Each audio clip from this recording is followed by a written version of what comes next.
साथियों, आप सबकी एक ही भावना थी कि केवल और केवल अशोक नगर हमको योगी जी के दर्शन करना है, इसके अलावा और कोई नहीं। और आज योगी जी ने हमारे को करवाना रामलला से हमने निवेदन किया था और रामलला ने आज योगी जी को हमारे बीच भेज दिया। हम उनको चरण वंदना करते हैं, नमन करते हैं। तो मैं अपनी बात कर रहा था कि हम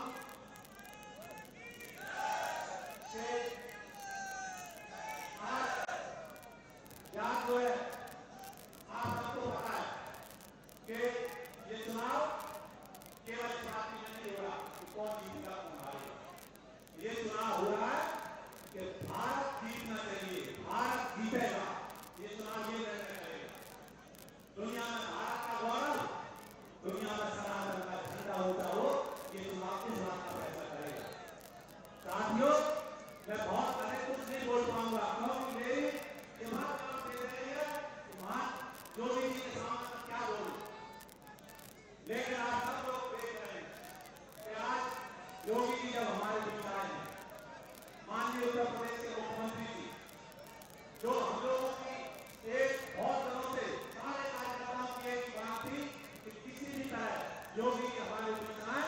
और मैंने अपने भगवान जी से प्रार्थना की थी, हे प्रभु, अगर ये लोग सत्य के लिए चाहें योगी जी हमारे बीच आए, तो आप हमारी प्रार्थना स्वीकार करें। हमारा आवेदन ठीक है और उसका ये परिणाम है। एक दिन 14 तारीख को योगी जी की सभा का आया सूचना और शाम को बाहर आने का निरस्त हो गया। सारे लोग उदास थे, लेकिन मैं उदास नहीं था। तो हॉस्पिटल था, मैं वहीं सत्यता वाले बाबा जी को याद कर रहा कि प्रभु आप याद माने वो हमारी कार्यकर्ताओं को भावना दूर करें। माननीय योगी जी से निवेदन करना चाहता हूँ कि भारतीय हम लोग यहाँ पे संकल्प जनता के साथ संकल्प लिया है मैंने कि अशोक नगर में 111 होंगे हनुमान की प्रतिमा स्थापित कर रहे हैं। आप चाहे तो आशीर्वाद हमें मिले, आपका आशीर्वाद मिलेगा तो निश्चित रूप से हमारा संकल्प पूरा होगा। और सारे भाई लोग हम चाहते हैं कि जब वहां रामलला के हम दर्शन करने जाए तो उसके बाद आप लोग भव्य से हमारे प्रतिमा का निर्माण चल रहा है महाराज जी, और 111 फुट के हनुमान जी की प्रतिमा हम सीताराम लगाने जा रहे हैं। सारे भाइयों का संकल्प पूरे क्षेत्रवासियों का कि वो स्थापित हो और तब हम उनके दर्शन करें तो फिर हमारा दर्शन करने जाएंगे। मैं बस आपसे केवल ये प्रार्थना करता हूँ, मैं बोलने की शक्ति नहीं रही मेरे में, क्योंकि जब शाम में हमारे कहते हैं कि सूर्य भगवान में रोशनी देने आ रहा हूँ तो दीपक कौन देखेगा। मेरी यही हालत है, मैं कुछ बोल नहीं पा रहा। आपसे केवल हाथ जोड़ के प्रार्थना नहीं करता हूँ, इस आपके सेवक को, इस दास को, इस छोटे भाई को, अपने बेटे को अगर कोई गलती हो तो माफ करके अपना भरपूर आशीर्वाद मुझे दें। और योगी जी मुझे आशीर्वाद दे रहा है, आप समझ लें रामलला का काम वाले वाले हनुमान जी का आशीर्वाद हमारे साथ है। जय श्री राम, भारत माता की जय।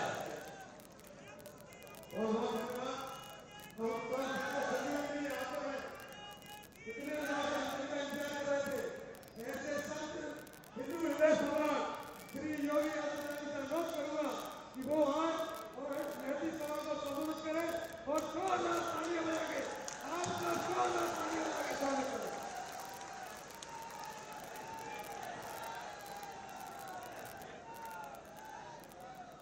भारत माता की, भारत माता की, भारत माता की, वंदे वंदे वंदे। भारतीय जनता पार्टी के जिला के अध्यक्ष चालोक तिवारी जी, प्रवासी कार्यकर्ता के रूप में यहाँ पर आए दिल्ली से भारतीय जनता पार्टी के वरिष्ठ नेता माननीय विधायक श्री ब्रजेश कुमार जी,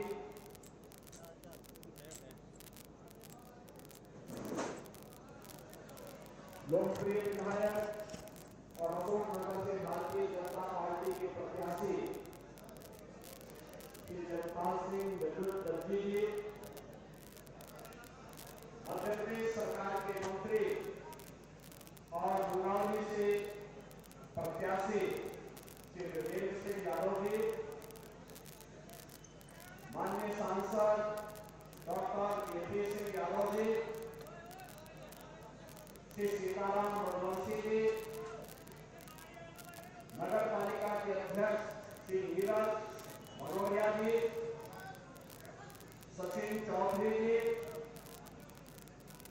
भारी संख्या में आज के चुनावी जनसभा में उपस्थित अशोकनगर और जनपद से जुड़े हुए सभी उपस्थित भाई और बहनों,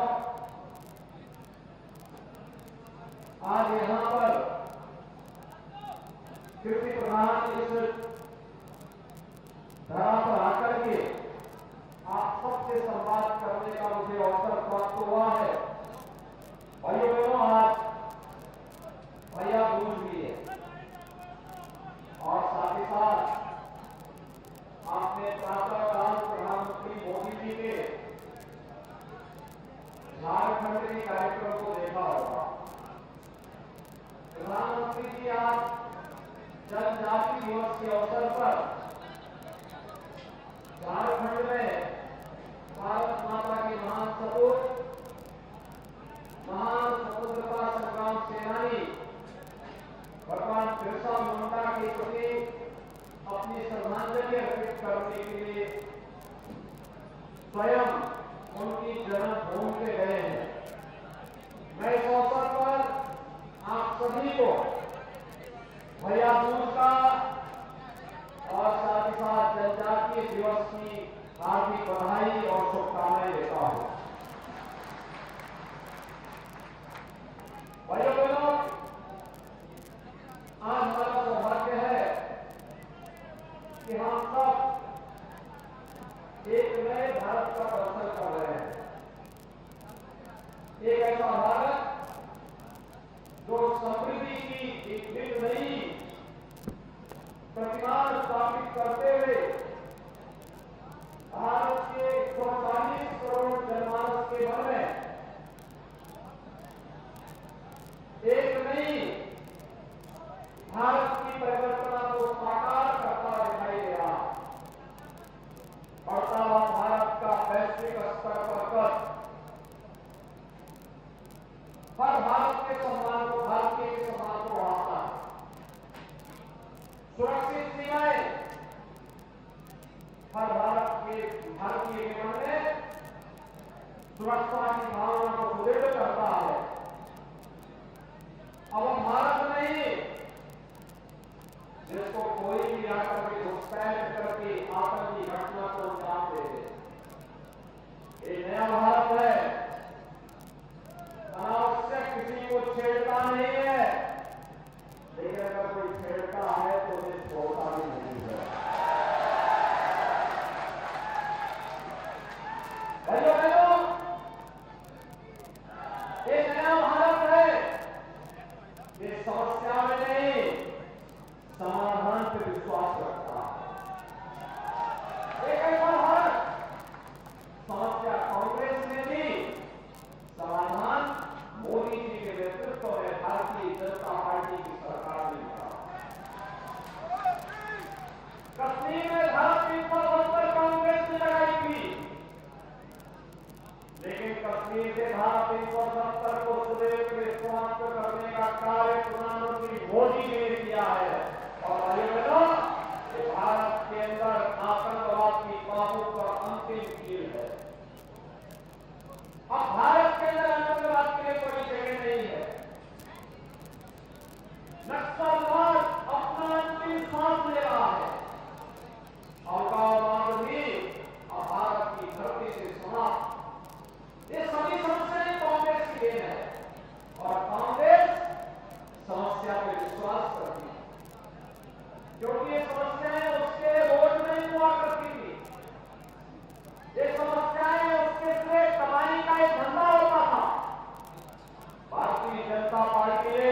की एकता अखंडता के लिए आतंकवाद की समस्या हो, अलगाववाद की समस्या हो, नक्सलवाद की समस्या हो, आज भारत ने समाधान करके दिखा दिया है कि लोकतांत्रिक मूल्यों और आदर्शों का पालन करते हुए भी इस समस्या का समाधान हो सकता है। आस्था का सम्मान कैसे होगा? कांग्रेस तो नहीं करती थी, कांग्रेस के समय तो कांग्रेस कहती थी राम और कृष्ण हुए ही नहीं। राम और कृष्ण नहीं हुए। भारत के सनातन हिंदू धर्मावलंबियों के लिए इससे बड़ी काली क्या हो सकती है? लेकिन भारतीय जनता पार्टी की सरकार ने कहा है भारत के अंदर भारत की आस्था सबसे महत्व रखती है। काशी में काशी विश्वनाथ धाम है, उत्तराखंड में केदारपुरी के पुनरुद्धार का कार्य हो, मध्य प्रदेश में महाकाल के महायोग की अनुभूतियों या 500 वर्षों का प्रचार समाप्त करते हुए अयोध्या में प्रभु राम के भव्य मंदिर के निर्माण का कार्य। भाइयों बहनों, मैं आपसे पूछता हूं, क्या कांग्रेस रहती तो क्या आतंकवाद की समस्या धारा 370 समाप्त होती? क्या कांग्रेस रहती तो क्या नक्सलवाद की समस्या का समाधान हो पाया होता? कांग्रेस रहती तो क्या काशी में काशी विश्वनाथ धाम बन गया होता? और कांग्रेस रहती तो क्या केदारपुरी का निर्माण हो पाया होता? कांग्रेस रहती तो क्या महाकाल का महालोक बन पाता? भाइयों बहनों, कांग्रेस रहती तो क्या अयोध्या में राम जन्मभूमि भव्य राम मंदिर का निर्माण हो पाता? भाइयों बहनों, मैं यही पूछना चाहता हूं,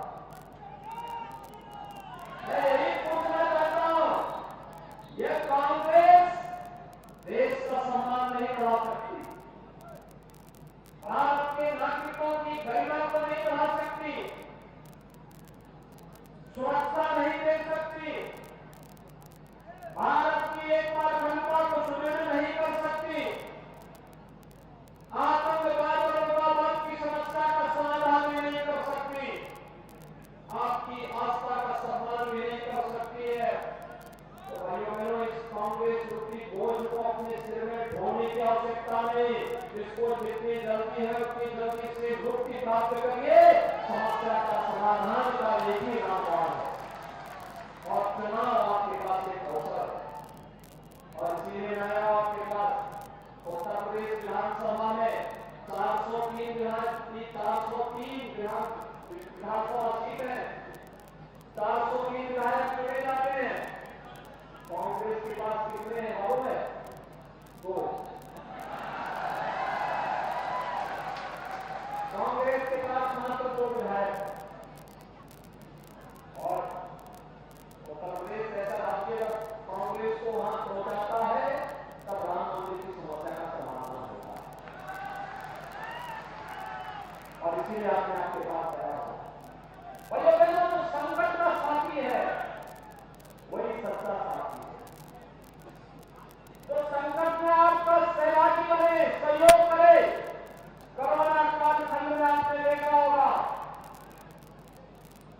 भारत अकेला देश है और मध्य प्रदेश में फ्री में टेस्ट, फ्री में उपचार, फ्री में वैक्सीन, पहली बार भाइयों बहनों भारत के अंदर किसी महामारी का वैक्सीन मात्र 9 महीने में आ गया, मात्र 9 महीने में।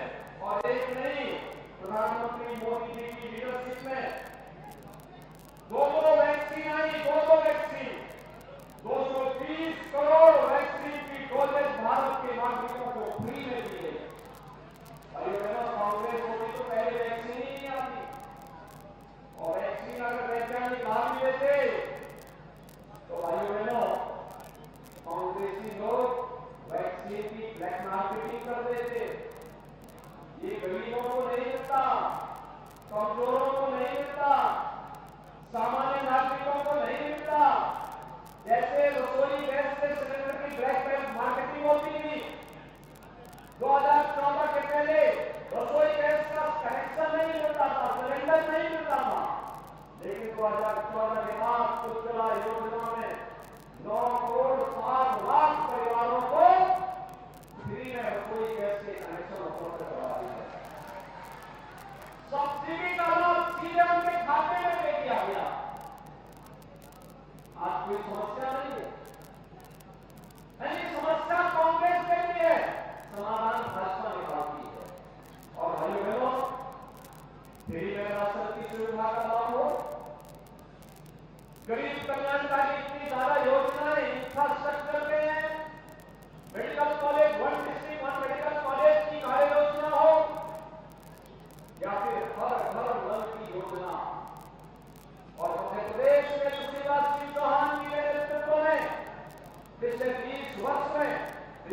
राज्य के कलंक से उभर करके आज मध्य प्रदेश एक विकसित राज्य के रूप में भारत की अर्थव्यवस्था में अपना योगदान दे रहा है।